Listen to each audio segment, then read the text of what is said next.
Hello, welcome back to The Young Voter. Tea Party and right-wing extremists still hold sway over Republican Party leadership, as evidenced by roll call votes in the Senate and the House yesterday, which passed the budget compromise worked out last week to prevent a government shutdown. In the House, 59 Republicans, and in the Senate, 15 voted against the budget compromise that Republicans won. Republicans got 78% of the cuts they wanted, $38.5 billion, and the Democrats were barely able to preserve funding for Planned Parenthood and the EPA. But for some Republicans, that wasn't enough. Not enough cuts. But this extremism does not end there. Representative Paul Ryan introduced his own budget for 2012 this week, and it is dramatic in the level of cuts to both Medicare and Medicaid. In Medicare, he would eliminate the program and turn it into a private voucher system, forcing seniors to go onto the open market into their 80s, seeking health insurance with medical coupons from the government that do not keep up with the rising cost of health care. Furthermore, he would cut $4 trillion from the budget in 10 years, jeopardizing the economic recovery. So, what is the Democratic response? Well, President Obama came out strongly on Wednesday and laid out his vision for balancing the budget. He would cut $4 trillion from the budget over 12 years, and instead of eliminating programs such as Medicare and Medicaid, he would strengthen them by reducing spending in a way that is concurrent with his health care overhaul. In his proposal, your grandmother would not have to seek health care in the open market at age 80. She would still receive her benefits, although slightly reduced, and still be able to receive the health care she needs. Yet, Ryan's budget refuses to raise taxes. Even on the millionaires and billionaires, Ronald Reagan's budget director even came out against this budget, saying it is wholly unrealistic to balance the budget without raising revenue. Because even if we were to cut the government down to the bone, you still would be spending more money than you take in because tax revenues are so low. But Republicans refuse, as a matter of principle, to raise taxes. Instead, they blame Democrats for overspending. Let us look at the record, though. The last Republican president to balance the federal budget was Dwight Eisenhower. Dwight Eisenhower left the White House in 1960, 50 years ago. When was the last Democratic president to balance the budget? Oh, I forgot. The last Democratic president, William Jefferson Clinton, who left the White House in 2001.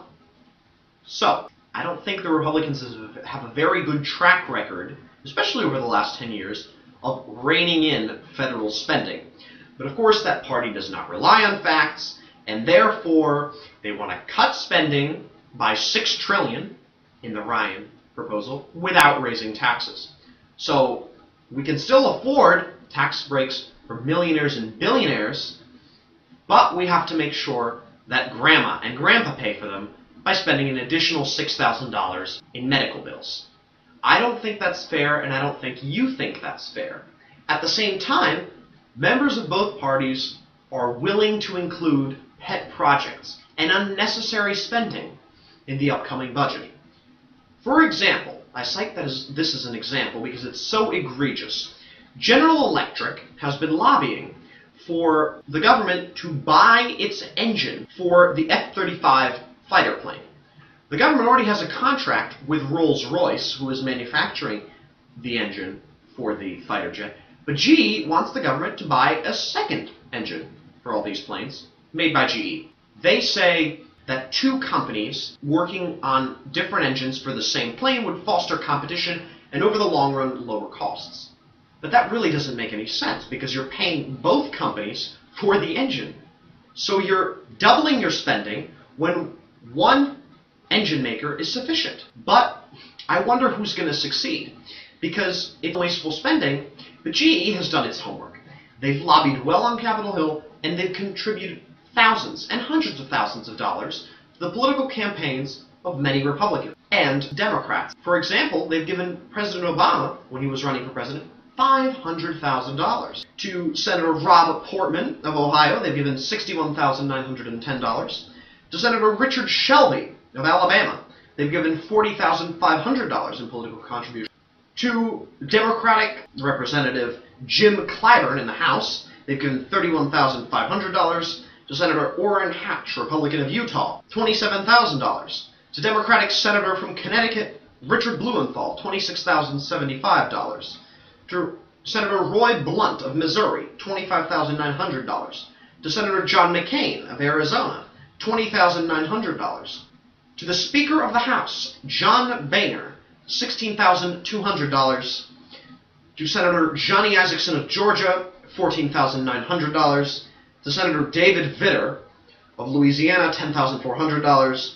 Representative Eric Cantor, the Republican Majority Leader, $10,000. And finally, Paul Ryan, the author of the 2012 budget proposal, $6,200.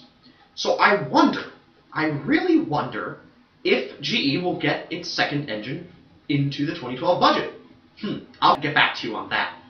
Is Obama going to stand up to this Republican attack on the middle class, on programs that Americans have fought for years to defend and secure? I don't know. I mean, he's caved so far. It's really poor negotiation. I certainly wouldn't want President Obama to negotiate my next car loan, but who knows? Maybe he'll become a lion. His speech on Wednesday was very partisan, and hopefully, because of re-election, maybe he has to re-energize his Democratic base so he'll stand strong. We can only hope. But stay tuned and keep your politicians accountable for what they're doing. Thank you again for listening to The Young Voter.